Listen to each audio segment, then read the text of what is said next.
The 2023 offseason has had a few signings where players completely break the bank and cash in. But there's also been some under-the-radar deals that I think are going to impact the outcome of the 2023 season way more than you probably realize right now. I put together this list of my 6 favorite free agent signings so far this offseason, so let's get into it.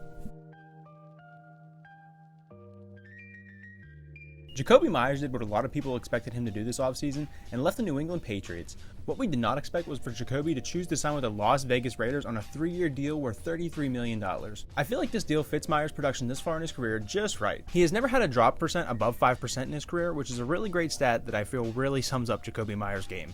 And at first I really didn't like this fit of Myers to Las Vegas, but the more I thought about it, the trio of Devontae Adams, Jacoby Myers, and Hunter Renfrow is not a bad set of weapons. And now with Jimmy Garoppolo at quarterback, you have to assume the Raiders are at least going to try to win games in 2023. And adding Jacoby Myers to this offense could be what they need to make a push for one of those wildcard spots. In what I thought was a surprise signing, the New England Patriots inked Juju SmithSchuster to a 3-year, $25.5 million deal. And I really like this deal for the Pats. This gives Mac Jones, or whatever direction they go at quarterback in the future, at least one consistent guy at a salary that doesn't stop you from adding another playmaker to the wide receiver room. And I know Juju is a celebrity off the field, but when it comes to on the field, he just quietly does his job. Even this past season, Juju saw over 100 targets with Pat Mahomes and the Chiefs, but he really doesn't get talked about as a guy that sees that much usage. He is often more referred to as the guy that will go over the middle and make a tough catch for you. But this is exactly the role New England needs to fill with the recent departure of Jacoby Myers. I'm very curious to see what else the Patriots do to build out their offense now that they have at least one piece in Juju SmithSchuster set up for the 2023 season. Robert Woods was released by the Tennessee Titans in February of 2023, and he did not waste any time on the open market because as soon as the legal tampering window for free agency opened, Robert Woods had a 2-year, $12 million deal with the Houston Texans. This is a deal I immediately love for Houston due to the fact that they are probably going to be drafting a quarterback with their first selection in the 2023 draft, and I think having a veteran receiver like Robert Woods around will definitely help the difficult transition to the NFL. Whoever ends up quarterbacking the Texans in the fall will be thankful to be throwing the Woods, as he was a guy that was consistently seeing almost 130 targets a season just a couple years ago in Tennessee. While Robert is on the wrong side of 30 now, I think that a savvy vet like him is always going to be able to find ways to get open and be productive on a team that probably isn't going to win very many games in 2023. Overall, it's a short deal that's going to help a young quarterback, so I think you can't go wrong with this one.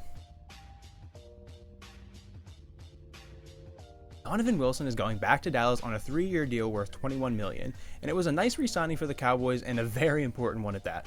Donovan was a huge part of the Dallas defense as he started all 17 games for Big D and he had over 100 total tackles. He was also utilized as a blitzer quite a bit for the first time in 2022, and that proved to be a great scheme fit for defensive coordinator Dan Quinn when Wilson had 5 sacks from the safety position. This deal also comes in at an average annual value of just $7 million, which isn't bad considering safeties like Jesse Bates were resetting the top of the safety market at $16 million annually. And of course, this is not to compare Wilson to Jesse Bates, as Bates is deservingly getting paid as one of the top safeties in the league, but as for Wilson getting $7 million a year, it's an absolute steal the way I see it for the Cowboys. The Minnesota Vikings secondary was not very good last year, and that could have been due to multiple reasons, but they did have Patrick Peterson leave for Pittsburgh this offseason, and they hadn't done much up to this point to address the DB room. To fill the hole that Pat Pete left, the Vikings signed Byron Murphy to a 2-year, $17.5 million deal. And I really like this deal for Minnesota. Buying low on a player that hasn't quite lived up to their draft expectations is exactly how you feel good deals in free agency. Byron also just played 9 games in 22, and I would have to assume that also hurt his value on the market a bit. Murphy will look to add to a Vikings secondary that will feature 2 second-year players in Lewis Cine and Andrew Booth. This could make for a pretty exciting defensive backfield, as I was really excited about Cine and Booth coming out of the draft. Hopefully these 3 guys can stay healthy in 2023, and if they do, the Minnesota defense should take a step in the right direction. Jermaine Pratt is probably my favorite free agent signing so far in 2023 due to the Bengals keeping him at just under $7 million a year. This also comes during an offseason where Tremaine Edmonds reset the linebacker market when he signed a deal with the Bears that will earn him $18 million a year. I do think Edmonds is the better player than Pratt overall, but I don't think he's almost $12 million a year better.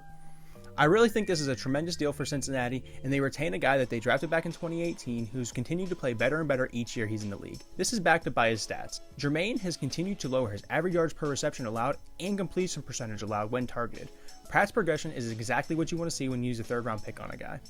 So far, this 2023 offseason hasn't had quite the same amount of big name players moving around as in 2022, but most of the time, the best rosters are rounded out with smart signings on good deals, and that's exactly what this list was. Let me know what you agreed with or disagreed with in this list in the comments, and I hope you did enjoy, and I hope you see you in the next one.